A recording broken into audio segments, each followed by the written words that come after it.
In the past, I've called it the curse of 1992. It's the albums that came out in 92 that ordinarily would have dominated radio and MTV, except for the grunge fucking invasion that screwed them over. You know, albums like Warrant's Dog Eat Dog, Revenge from Kiss, Under the Influence from Wild Side. But maybe no album got as screwed by the curse as Double Eclipse from Hardline. This is the Real Gone Music reissue, so today we're gonna open this thing up and discuss this album. The hair metal guru from Warren to Crew. The hair metal guru, never forget Charlie too. Welcome to the Hair Metal Guru. My name is Anthony. They call me the Guru, and yes, if any single album deserves its own video and review, it's Double Eclipse from Hardline. I don't know if there's, we say it all the time, hair metal fans. Oh, if this album had come out a couple years earlier, it would have blown up. And it's true of a lot of albums. But I don't know if any album is as universally loved and universally talked about as fucked by grunge as Double Eclipse from Hardline.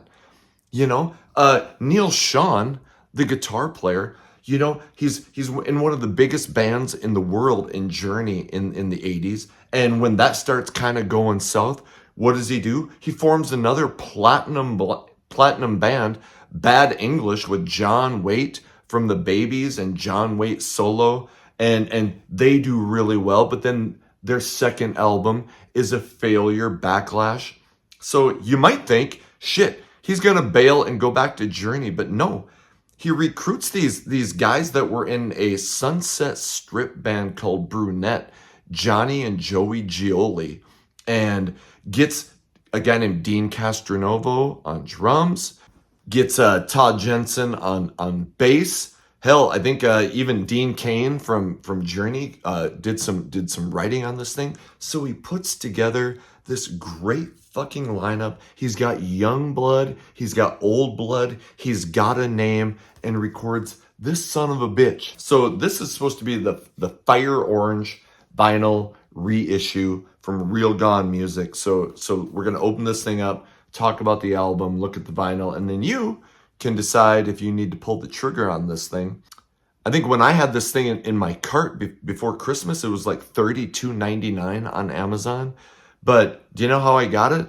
I asked my mom to get it for me for Christmas, and she came through. She also got me the Rat Out of the Cellar vinyl reissue, so eventually I'll do an unboxing about that. But I have it open, and right now this vinyl is 26% off. It's $25.29 on Amazon. So if you have Amazon Prime, you get free shipping. And I'm not being paid to do this. I'm just doing it because I love this fucking album and I've always wanted to talk about it.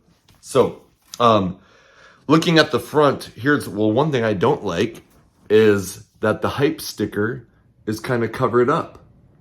It says Hot Cherie, US vinyl debut for the 1992 album produced by and featuring Neil Sean of Journey and guitar.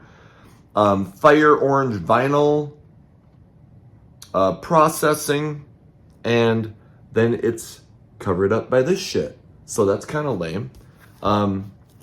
Here's the back, the regular, all the song listing.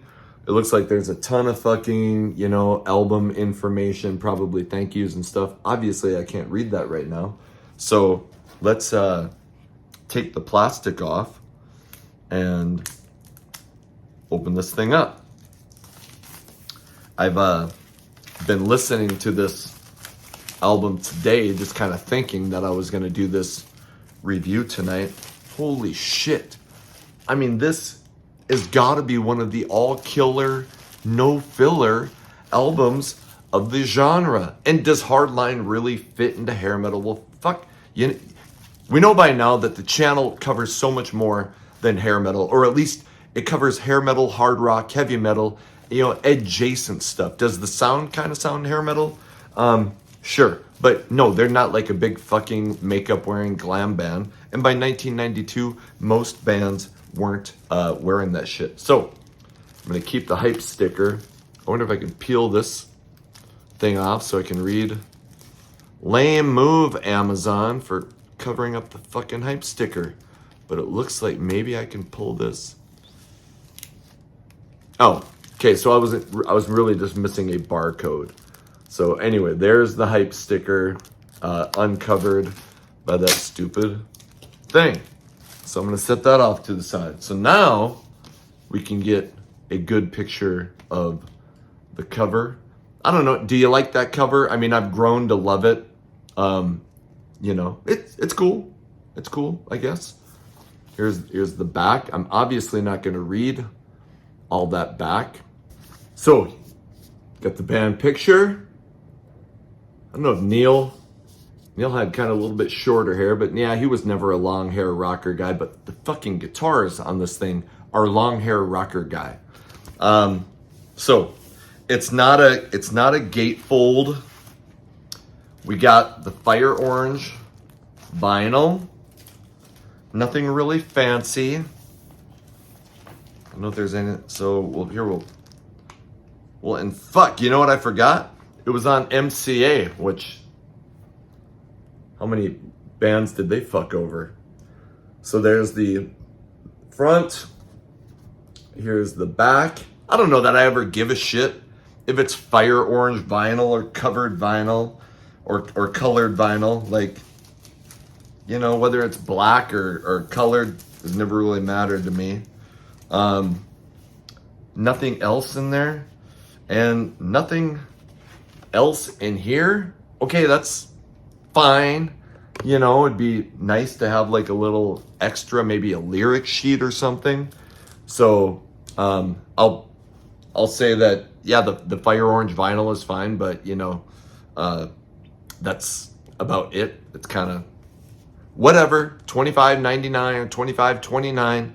You know, you're probably not going to get a shit ton of extra, but I think the initial price was like $34 or something. So, but the songs, I mean, if you're just buying this thing to listen to music, which I'm not going to listen to this, I'm just buying it to collect and to talk to you about it.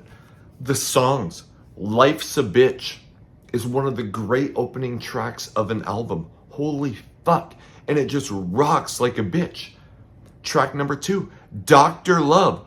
Holy shit, that chorus, when it gets into Hang On to Dr. Love, oh my God, amazing song. Track 3, Rhythm from a Red Car. Unbelievable opening riff, unbelievable song. That is one of the best opening 3-song fucking runs of an album. You know, I mean, you know, just right off the top of my head, like, wow. Now you get to track 4, Change of Heart.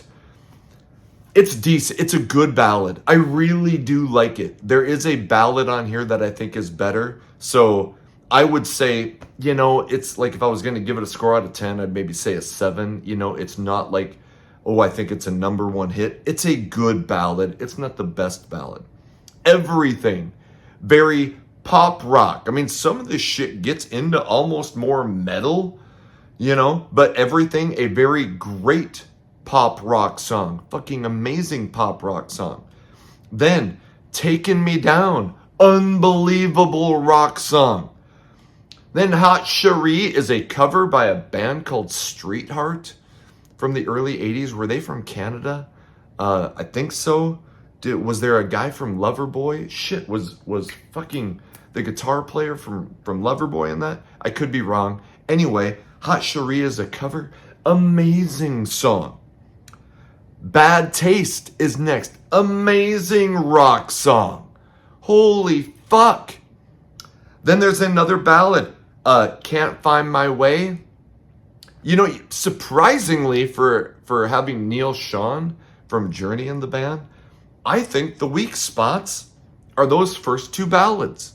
Really, they're very good. They are very good. I really like them, but you know, they're not as good as a lot of my favorite ballads. They wouldn't make any of my favorite ballads lists. So, Can't Find My Way, solid. Then I'll Be There is another more poppy rock song. It's very, very fucking good. And then it finishes off. There's a guitar instrumental called 31 to 91 that I really love. It's really emotional, even though there's no lyrics. And then it segues into the final song, which I think is the best ballad on the album, In the Hands of Time. So, and that is, I think could have been a big hit. I fucking love that song.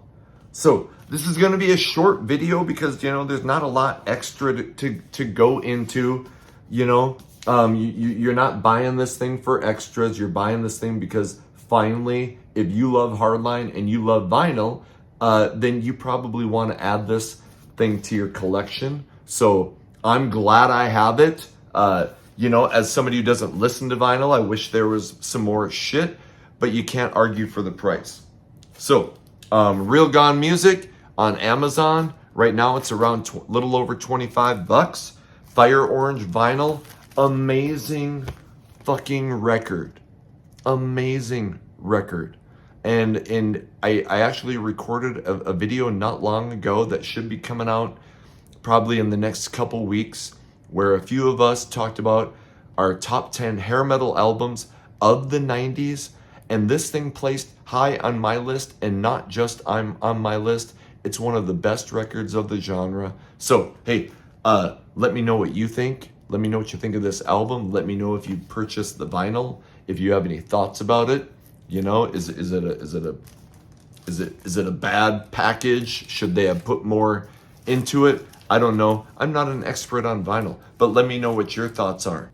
Would love it if you like, subscribe, what the hell, ring the bell. Remember, every Saturday I host Hair Metal Mansion on Rock 101 KLOL. The link will be in the description. You have the option to buy Hair Metal Guru merch, link in the description, and you have the option to become a member. You get early access to some of the videos. This video will be out first for the members. You get first response to comments. So, and hey, really, I just appreciate, people who take the time to watch or anything like that. So until the next video comes out, my name is Anthony. They call me the Guru. Take care of yourselves.